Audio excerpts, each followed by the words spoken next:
Kali ini kita mengunjungi sebuah situs yang sangat misterius, tepatnya di Makam Umum Desa Kepu Anyar, Kecamatan Mojo Anyar, Kabupaten Mojokerto, Jawa Timur. Kali ini kita ditemani oleh spiritualis Mojokerto yang kondang, yaitu Ki Galogo Sakti. Kita akan mengetahui bahwasanya di sini itu merupakan hamparan padi yang sangat luas. Tentunya situs-situs yang ada di sini memiliki jejak yang identik dengan kemakmuran dan surplus beras. Konon katanya memang daerah pertanian padi di sini itu sebelum Majapahit pula, bahkan sebelum Singosari atau mungkin sebelum Kadiri. Bahkan mungkin ada jejak-jejak masa Empu Sendok, atau bahkan mungkin sebelum Empu Sendok jauh sebelum itu ya. Atau mungkin jauh sebelum Empu Sendok, atau jauh sebelum itu, karena Empu Sendok pun tertarik dengan potensi Jawa Timur ini sehingga rela memindahkan istana dari Jawa Tengah, meninggalkan Borobudur dan Prambanan demi kemakmuran yang ada di Jawa Timur, yaitu hamparan padi yang menguning bak emas. Mari kita telusuri bersama-sama. Mari, kalau Sakti. Mari.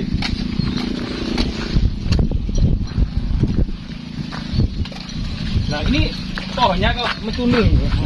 Nah, ini kok ada garisnya ya? Kayak apa ya? Kayak ujungnya, ya maaf ya, ini kayak ujungnya penis. Iya dong. Ujungnya penis ini. Ini yang menjadikan ciri khas. Ciri khas. Oh iya ya, berarti ini sakti berarti. Palus atau lingga atau disebut juga penis itu merupakan lambang kesuburan pada masa kuno yang biasanya berpasangan dengan yoni atau lingga yoni.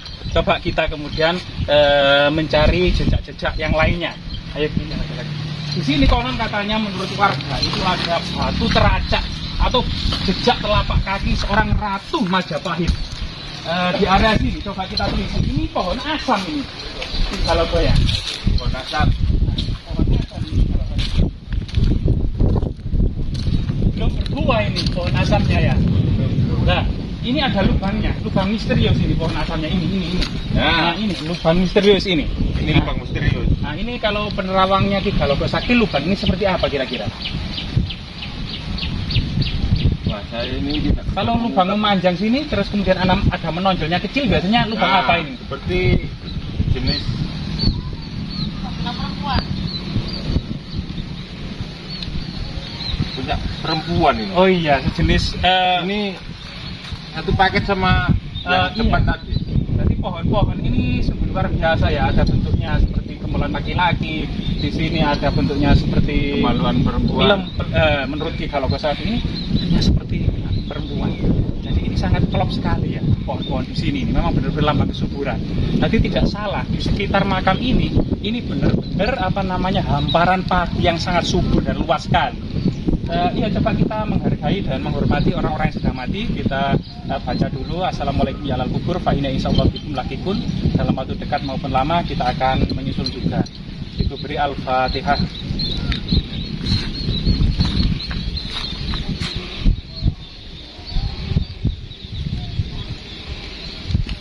Ya, di bawah pohon asam ini ada batu ceper yang permukaannya itu rata. Nah, ini pada masa lalu dinamakan dolmen atau meja batu yang biasanya untuk menaruh persajian. Jadi sebelum kemudian memulai menanam padi, sebelum panen, itu para petani biasanya menaruh persajian agar kemudian dengan harapan hasil panennya itu melimpah. Coba kita telusuri jejak-jejak keturunan yang lainnya ya.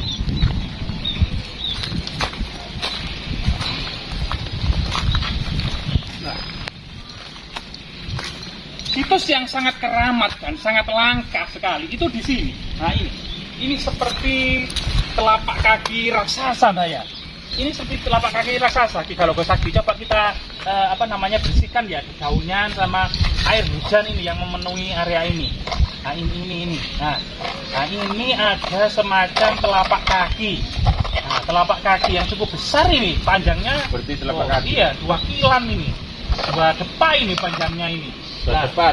Iya, terus di sini ini ada kemudian lubang seperti lumpang batu ya, di samping kemudian batu telapak kaki ini yang cukup lebar ini dan cukup besar ini. Batunya pun sangat unik. Nah, ini. Nah, kita kuras biar kelihatan ya netizen, bahwasanya kita buktikan lah. Di sini ada semacam batu gandik ya, semacam batu yang berbentuk bulat ya. Itu namanya batu gandik. Coba ini kita bersihkan. sebagai kemudian edukasi kepada masyarakat bahwasanya di sini memang ada situs bersejarah, yaitu jejak-jejak peradaban megalitik atau peradaban batu besar yang sangat berhubungan dengan tanaman padi. Jadi disinilah kemudian dipercaya oleh masyarakat di sini memang ada jejak-jejak telapak kaki raksasa, termasuk kemudian lubang-lubang yang ukurannya ya seperti ini. Jadi selebar lah, ini ada yang kecil, ada yang besar dan apa yang kecil. Jadi ini batu yang sangat misterius ini ya, pada masa kuno tetap ini berhubungan dengan titi mongso, yaitu tetesan hujan yang memenuhi batu-batu ini untuk pertama kalinya dianggap magis. Sehingga kemudian kapan harus memulai menanam padi. Disinilah pada masa kuno, terutama prasejarah yang berlanjut pada kerajaan-kerajaan Hindu Buddha, ini disebut juga kepercayaan kabuyutan, di mana sangat erat kaitannya hubungannya dengan awal memulai menanam padi, termasuk mau memanen padi, yaitu kemudian ada sebuah persajian di area ini. Padi pada masa kuno umurnya panjang, sekitar 8 bulan. Bahkan padi pun para petani Jawa ini memetiknya satu persatu dengan alat ani-ani. Alat ani-ani ini untuk memetik padi satu persatu, karena orang-orang Jawa itu sangat menghormati padi, sehingga dipetik di leher padi ini untuk menghormati arwah padi. Luar biasa sekali. Coba kita berdoa, serta mungkin Ki Galogosati coba menerawang ya jejak-jejak masa lalunya itu seperti apa, kemudian penunggunya atau mungkin hal-hal yang mitos dan mistis yang terkait di batu ini. Kepada Ki Galogosati kami persilakan.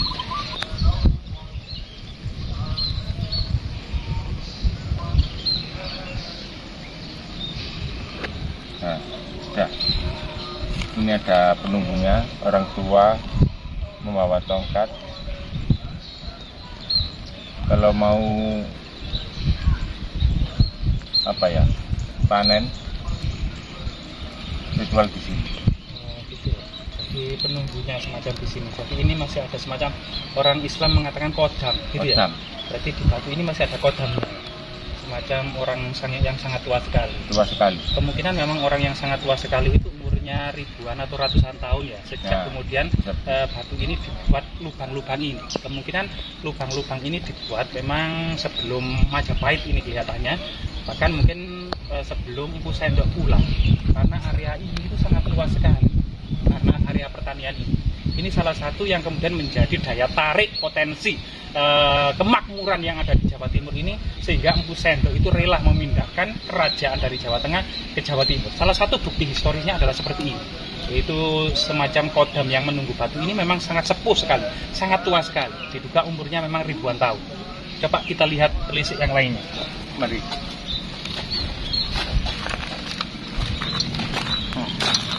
Nah, di sini itu ada lagi juga peradaban megalitik gitu ya.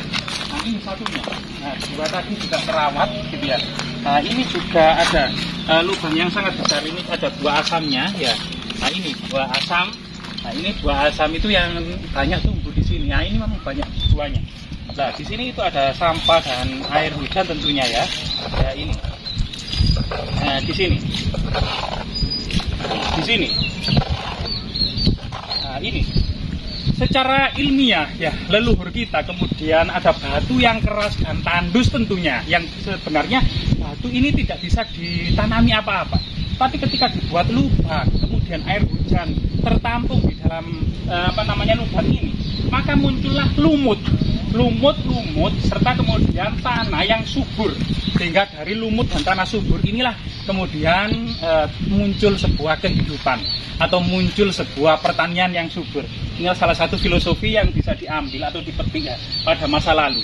Sebenarnya bumi yang awalnya itu tandus, kemudian ada air hujan yang masuk ke dalam bumi, ditampung oleh lubang-lubang ini, sehingga kemudian dari air itulah kemudian muncullah kehidupan. Air itu merupakan salah satu salah satu bagian atau kemudian komponen yang sangat penting dari kehidupan, termasuk tubuh kita ini 80% juga air. Sungguh luar biasa sekali ini. Kalau airnya bisa subur. Iya, bisa subur memang ini. Air itu Kalau batu yang tandus dan gersang tentunya tidak memiliki makna apa-apa, tetapi setelah kemudian dibuat lubang bisa menampung air. Tentunya air dan kemudian itu memunculkan lumut dan memunculkan kehidupan. Ini salah satu filosofinya.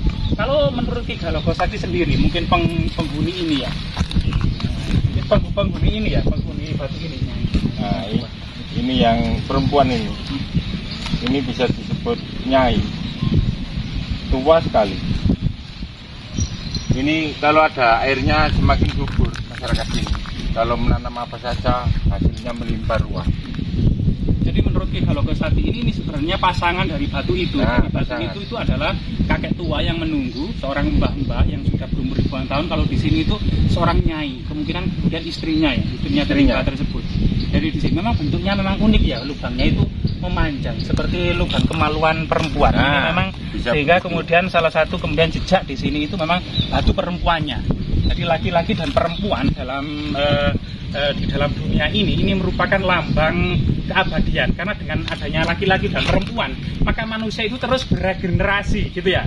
Tanpa kemudian keduanya manusia itu akan punah. Misalnya laki-laki saja ya, itu pasti punah, atau perempuan saja. Bagaimana kemudian sesama jenis ini bisa melahirkan, bisa menghasilkan keturunan? Tentu itu sangat fatal sekali kan ya. Jadi harus kemudian dalam kehidupan ini itu antara laki-laki dan perempuan tidak terpisahkan, sehingga kemudian terjadi regenerasi, reproduksi, sehingga menghasilkan banyak keturunan, sehingga terus abadi generasi-generasi masyarakat Jawa ini.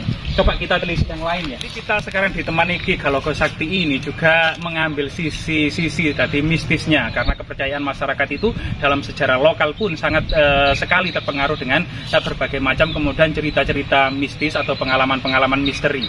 Tapi fakta historis gitu ya, fakta-fakta yang ada di lapangan ini merupakan jejak peradaban leluhur yang digores, yang dibuat dengan tangan mungil, tangan leluhur kita. Artinya memang bahwasanya situs-situs seperti ini tidak kemudian sangat erat kaitannya dengan sebuah kesirikan, tetapi yang terpenting adalah sebuah edukasi atau pemahaman kepada masyarakat bahwasanya sejarah ini ditulis dari mana. Sejarah ini ternyata melampaui batas-batas yang sangat lama dan sangat panjang. Sekitar 2500 sebelum Masehi, leluhur Jawa telah mewarisi sebuah tanah surga, sebuah tanah yang paling subur di dunia. Sehingga seribuan tahun lamanya peradaban bangsa ini sangat terpengaruh oleh bentuk-bentuk peradaban agraris, terutama kemudian semacam persajian untuk memulai menanam padi maupun untuk memulai memetik padi. Disitulah kemudian padi pun dipetik satu persatu. Artinya leluhur kita itu ternyata sangat menghargai alam. Disitulah kemudian bagaimana kemudian masyarakat Jawa itu eksis dan kita pun ada. Artinya jika mereka tidak ada, tentu kita tidak ada. Jika mereka ada, tentunya kita ini ada. Sehingga kita menguri-uri budaya ini tentunya selain menghormati para leluhur, termasuk kemudian menumbuhkan rasa nasionalisme kepada generasi muda, bahwasanya peradaban ini dibangun dengan kerja keras oleh para leluhur, termasuk kemudian menghalau bangsa-bangsa lain untuk menjajah negeri ini. Karena menurut Bujangga Arab pun negeri ini merupakan cuilan dari tanah surga. Majapahit tadi klub sangat Jaya.